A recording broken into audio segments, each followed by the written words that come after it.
Hello, and welcome to the Red Letter Media commentary track for Gremlins. We are recording this one day after the U.S. presidential election, and we have elected President Clamp. So, does Steven Spielberg just have a thing for Asian boys wearing Yankees caps? Which, What? What? It's a thing. It's a motif. you didn't hear about the news? That he was caught with an underage Asian boy in a Yankees cap? Talk about too soon. No, what if that really happens? Like, Oh, no. like after this commentary track comes out. Well, then maybe we'll make the news. Red Letter Media predicts things. Predicts Spielberg molestation charges. They're being investigated. How did they know? What else do they know? How involved were they? And Rich Evans possibly assassinated the president. Did you know this movie won an Oscar for worst snow? Oh, we missed the amazing moment where she says that she's going to put his dog in the washing machine. Yeah, not the washing machine, the dryer. Oh, in the dryer, yeah. Wait, that's illegal. On high heat. That'll teach that little prick. Doesn't she say something She like doesn't that? say prick. Yeah, I want to say the original script wasn't even written with the intention of being made into anything. I think Chris Columbus wrote it just as like a writing sample. Like, just here's what I'm capable of doing to kind of show around. And then Spielberg decided he wanted to produce a low-budget horror movie. Is this low budget? Well, it didn't end up, it wasn't low budget. It was intended to be a low budget horror movie. That's when the script was a Okay. lot darker. And then the budget kind of kept going up and up when they realized how elaborate all the gremlins were going to be. You mean how awesome it was going to be? Oh, sure. Yeah, that's what it ended up becoming. But that was the original idea. I mean, that's why he hired Joe Dante, because Joe Dante had done, The Howling before this kind of low budget horror thing. And here we have little Corey Feldman, back when he was a normal person. Did you see his latest rap video? I gotta say, Corey Feldman in this movie and in like the Goonies, he was a good kid actor. Yeah. He's very natural. Like I think he interacts with Gizmo the best in this movie, as far as making you believe that he believes it's a real little creature. Mm-hmm. Like the way he's playing with him right now, it's great. I don't know what the fuck happened to him. Drugs. He got molested Oh no! by a bunch of Hollywood perverts. Yeah, I suppose. Drugs. Corey Haim.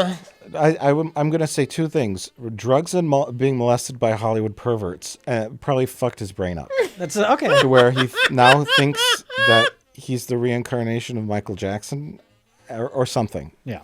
The pre-incarnation. Because Michael Jackson wasn't dead yet. That's true. Yeah, he was doing Michael Jackson since he was like a teenager. Or Michael Jackson was doing it. Oh no! Wouldn't be appropriate for children. You know, like a gremlin melts on camera in this movie, right? Oh, yeah. They shove one in the microwave and it explodes. I guess you're right, Rich, yeah. I mean, this whole movie, it's kind of crazy that it is a kid's movie. And I remember when it came out and there was like, children's books and, dolls and toys. But it's a dark fucking movie. Well, this and Temple of Doom that invented PG-13. Yeah. This is when PG-13 was still PG-13 and not PG.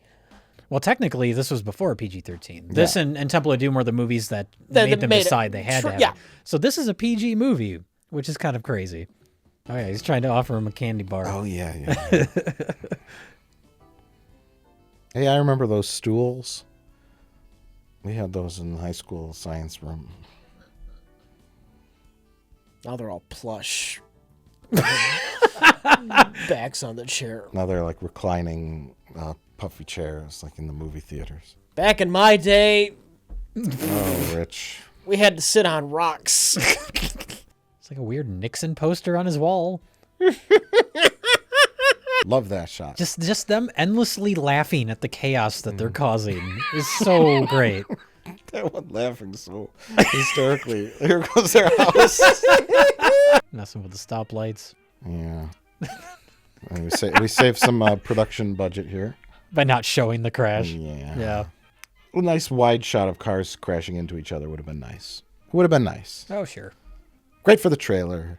You're thinking like a modern day filmmaker. Oh, you're right. What shots do we need for the trailer? How about some car crashes? Write a scene with some cars crash. We got to make all of our money back in the first 60 minutes the film's out in theaters.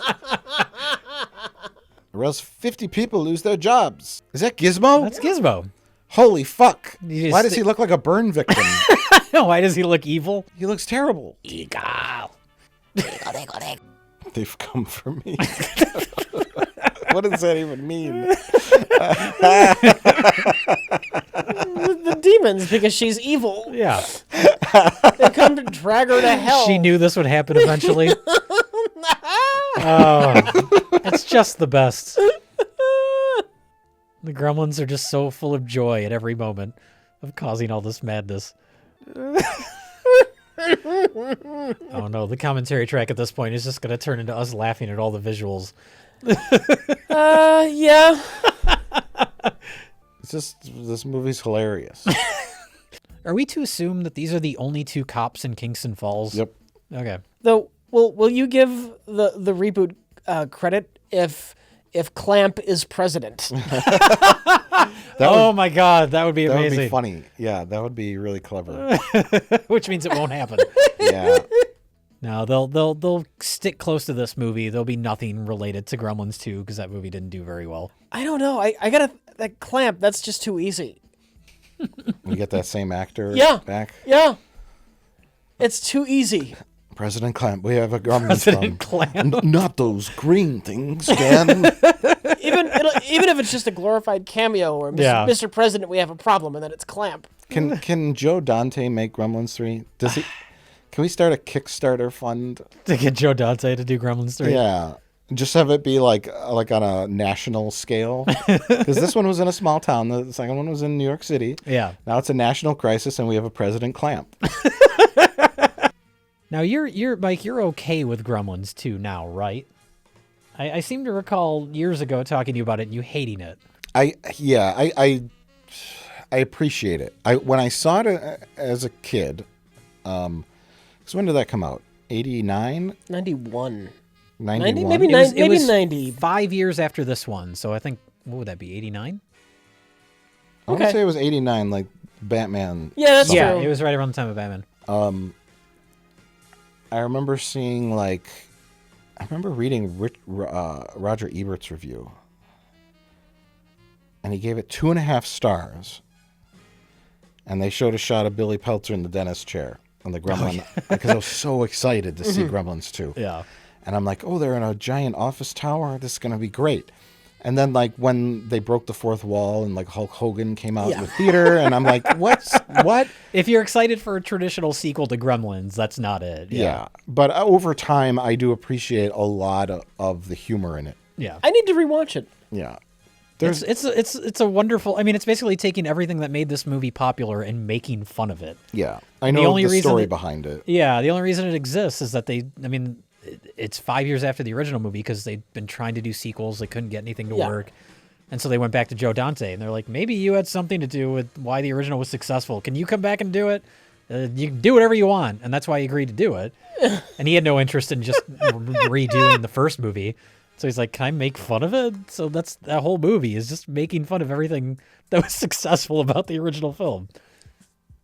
It's But crazy. But there's lots of fun, creative things in it. Yeah. And the fact that I like when the water hits the painting, and then I've always assumed that that's what makes the Gremlins different is the colored water, because they're different colors and they're kooky and one's Yeah. this and one's that, and then Well, then there's the science lab with then Christopher the Lee. genetics laboratory, yeah, the spider gremlins, awesome. Yeah. There's so many cool things in that movie, so many clever ideas. I don't like the reference to Batman. The Batman logo. Sure. I thought that was dumb. Well, that was the year of Batman. It and it was was. another Warner Brothers movie. Yeah. It was tone-wise, it was extremely silly. Maybe it was 90 then, because they wouldn't have referenced Batman if it came out the exact same year.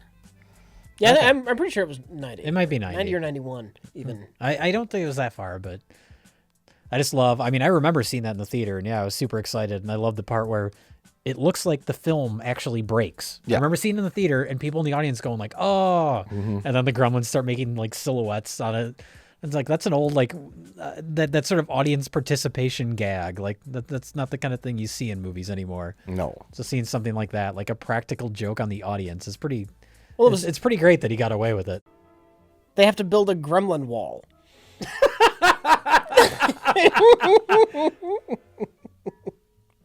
What could Clam call them? The worst kind of illegal immigrants?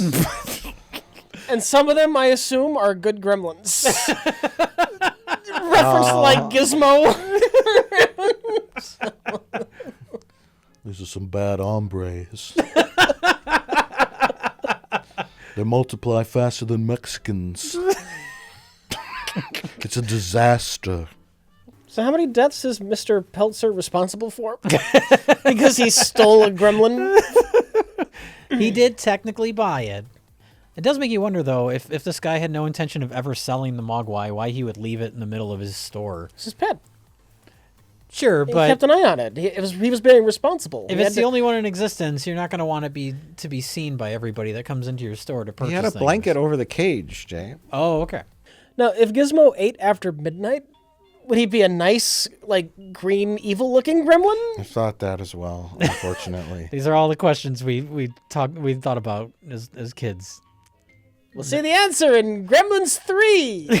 Well, everyone, thank you for listening to our commentary track about one of the greatest films ever made, Gremlins.